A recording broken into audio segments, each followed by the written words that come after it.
My name is Paul Mitchell. I'm a professor of agriculture and applied economics here at the University of Wisconsin in Madison. This video is recorded for my course AAE 320, and it's called Tax Considerations for Farm Transfers. It's based on the work of Phil Harris. He was a professor here in the department for many years, also had an extension program. He worked heavily with the Center for Dairy Profitability.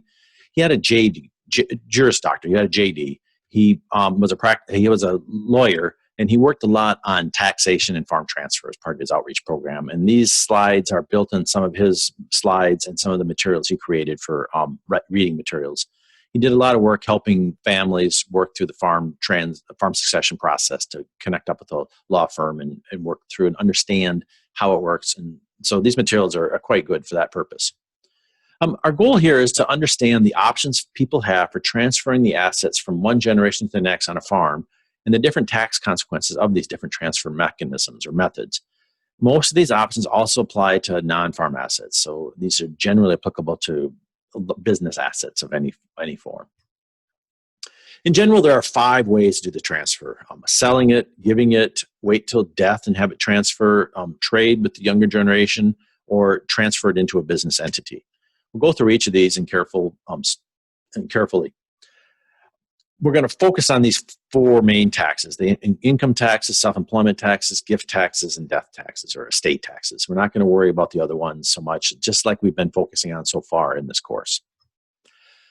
Accompanying this is a reading that's part of those materials that Phil Harris created, and so it's linked to on the course page. Those readings are older. They're still accurate on the principles. What's changed are some of the numbers have changed in terms of where the exclusions and the different rates and stuff like that.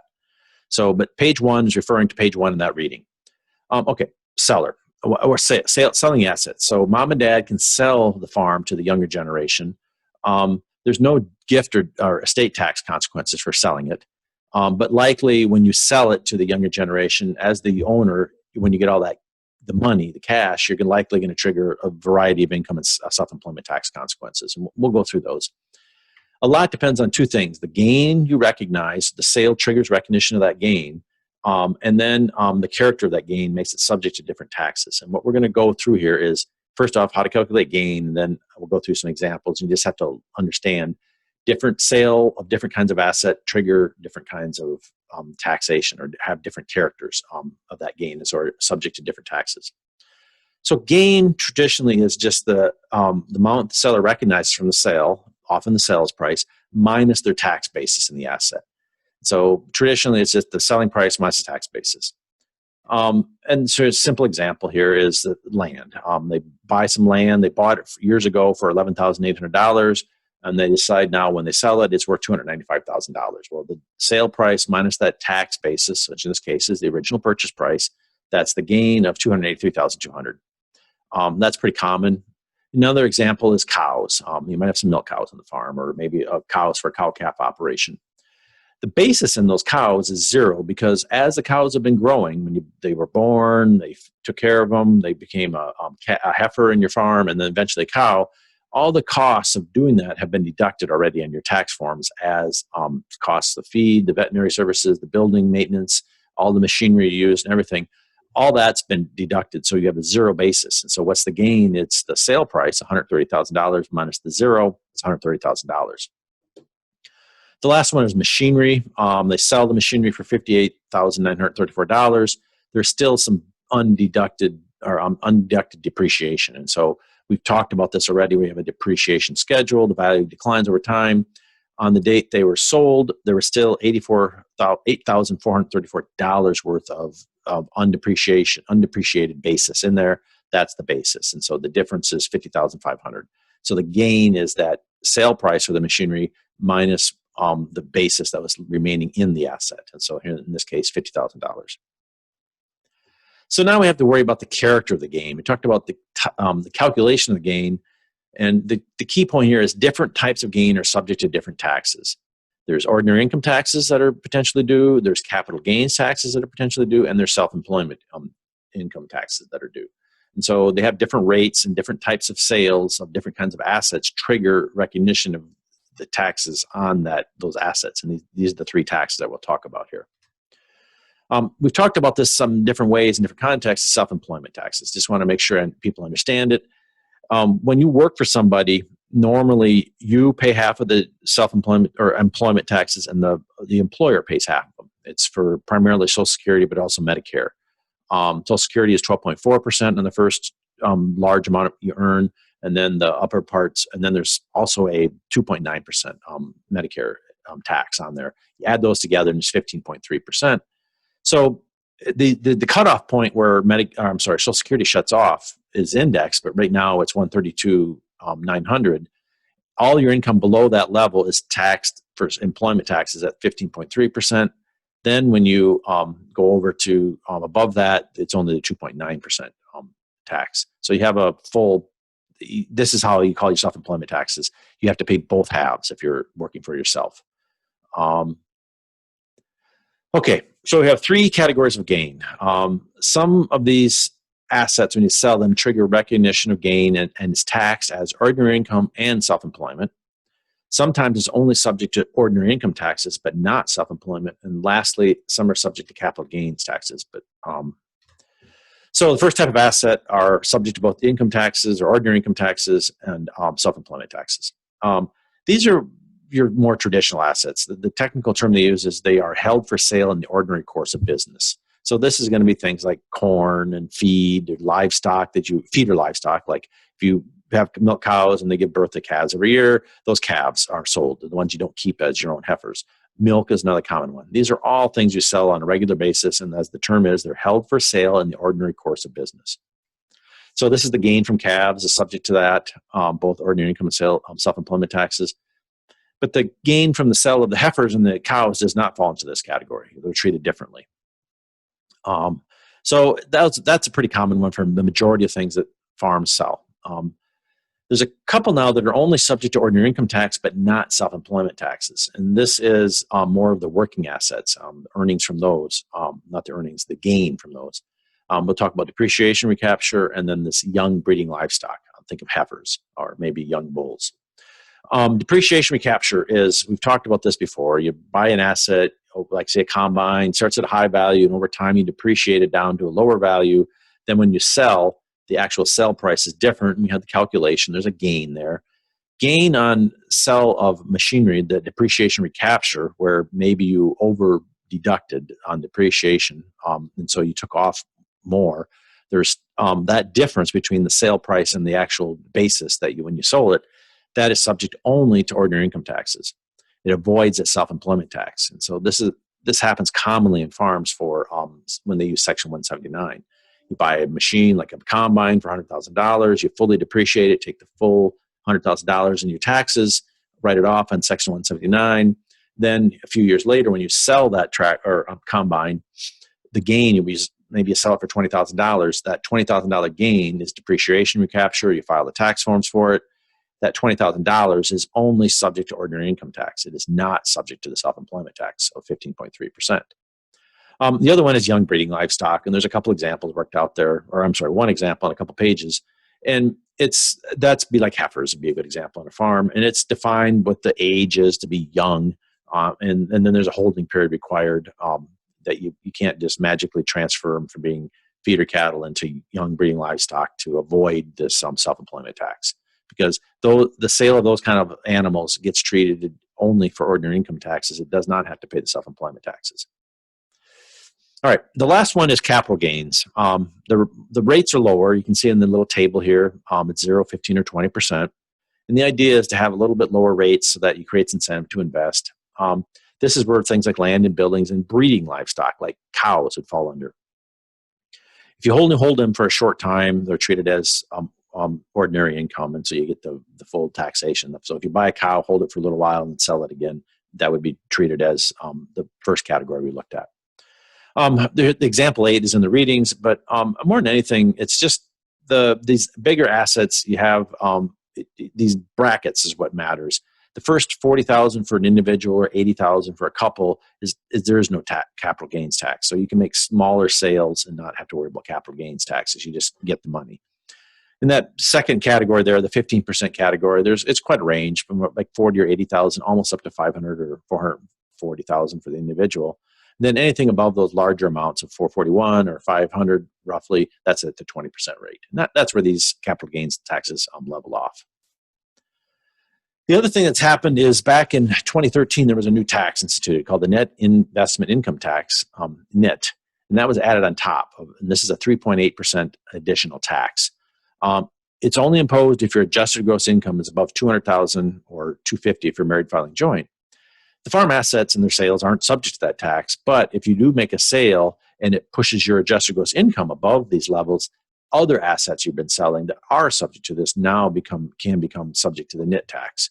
And so there's an example here in the readings on example 9 there. And so some people have to be careful of this. If you have other sales of other assets that potentially would be subject to this, you don't want to trigger the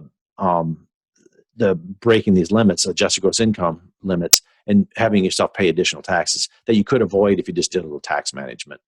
And the one way to get around triggering that NIT tax is to use something like an installment sale.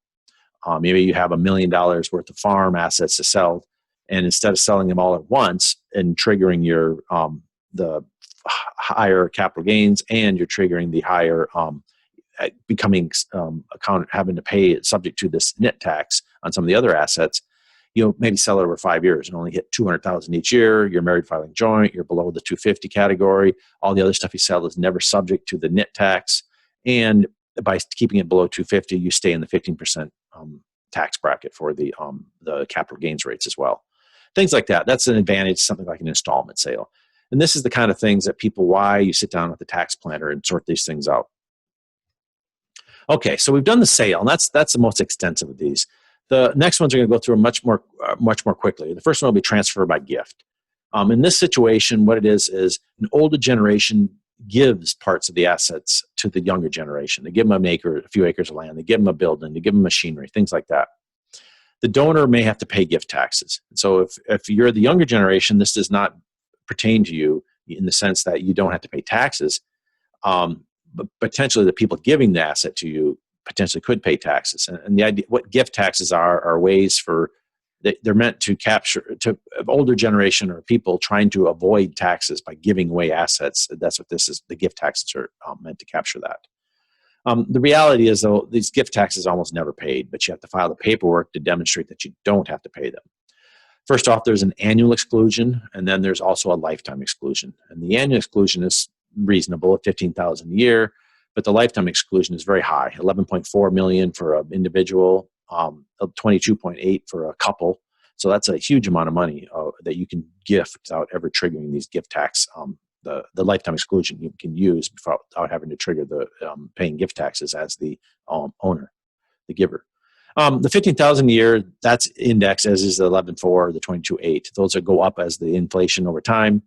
And a simple way to think of this is if you're the older generation, you give $50,000 to someone, then one of your family members, like $50,000 worth of land or something like that, you would file a gift tax form. You'd claim 15 as part of the annual exclusion, and then the 35 you would claim as part of your lifetime exclusion. And then you'd accumulate that over your taxes each year.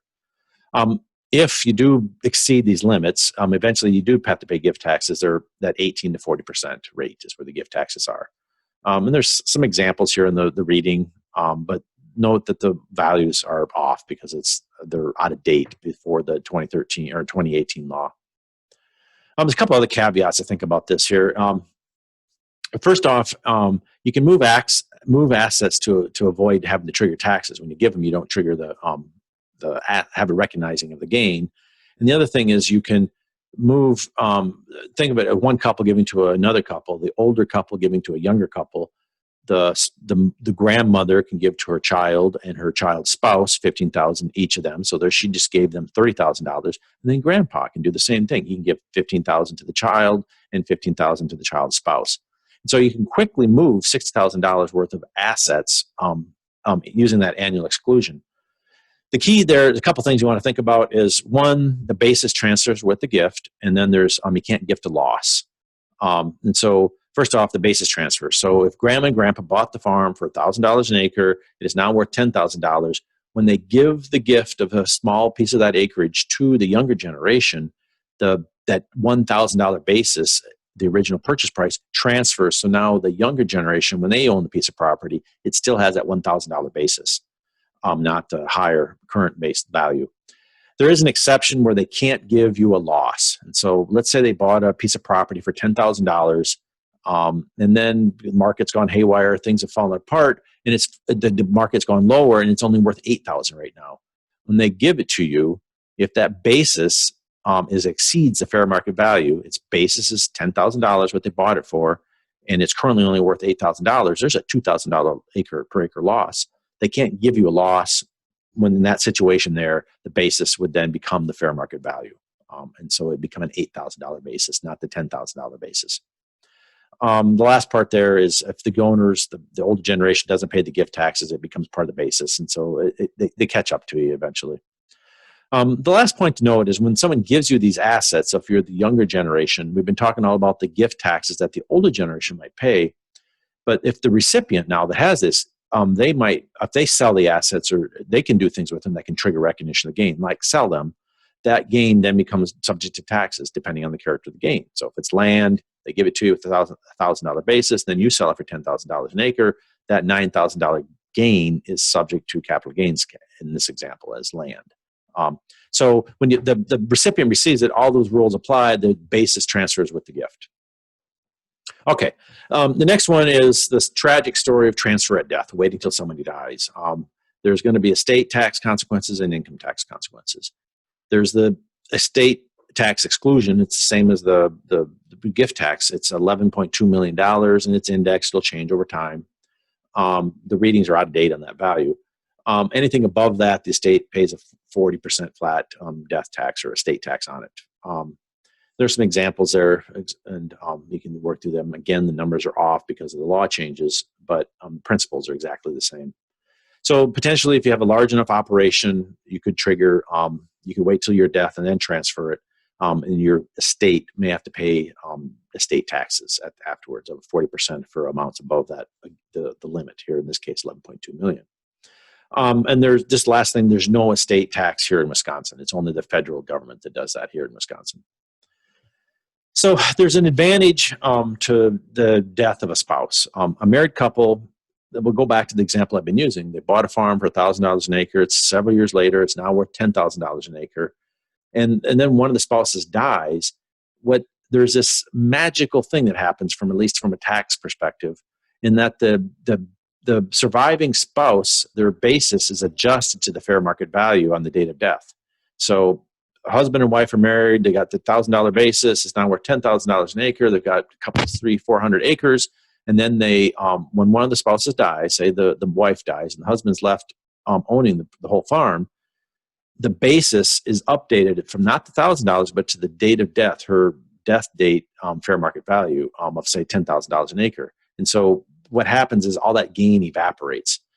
And both halves of the marital property get that date of death updating of the basis. And so a lot of gain evaporates, and it reduces your tax liabilities for the surviving spouse tremendously. And so that's one of the advantages of waiting to the death before you do the transfer. Here's some examples here of this. There's various assets on the left-hand column here off of this example 18. Feed, cattle, machinery, housing, or the house, land, etc. And like the feed is self-raised, so there's zero basis. When she dies, the basis goes up to the fair market value of $23,550. The cattle, same thing. The basis is low; it goes way up. Machinery, you get the value at its sale at the date of death, fair market value. The house, everything does. And so what you can see here is this property had a $113,000 basis. It's actually worth $1.25 million. And when the mother, the spouse, Gwen, dies, the basis goes up to $1.25 million. All that $110,000, $15,000, $20,000, or $1.1 million worth of gain, that gain disappears. So Dale could sell the assets a few weeks after she passes, get paid $1.25 million, and it's tax-free because there's no gain. It's the sale price minus the basis. Well, the basis is the fair market value. So a whole bunch of that gain disappears.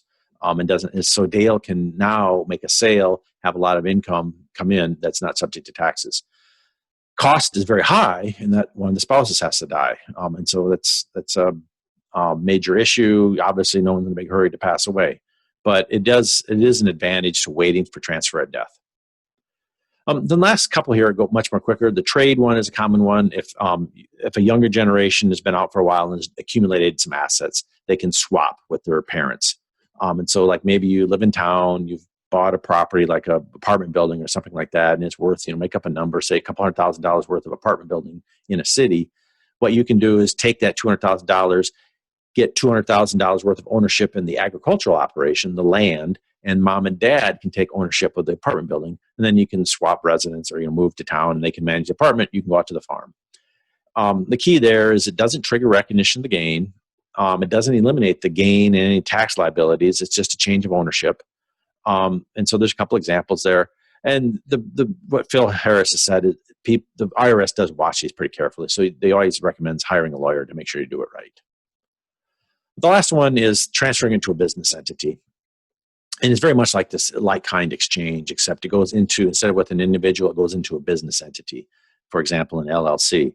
And what this commonly is done is maybe an older generation creates an LLC for the land ownership and transfers the land ownership from themselves into this LLC. And now the LLC can do a couple things. It can rent the land to the younger generation who might be running a farm management operation, a farm business that'll have like cattle and feed and machinery and such, maybe some buildings, maybe some of its own property as well, that they've been growing and accumulating, buying more land. The older generation has all their land held in this LLC. It rents it to the younger generation to use. And over time, they'd be gifting it a percentage of the LLC and stuff like that.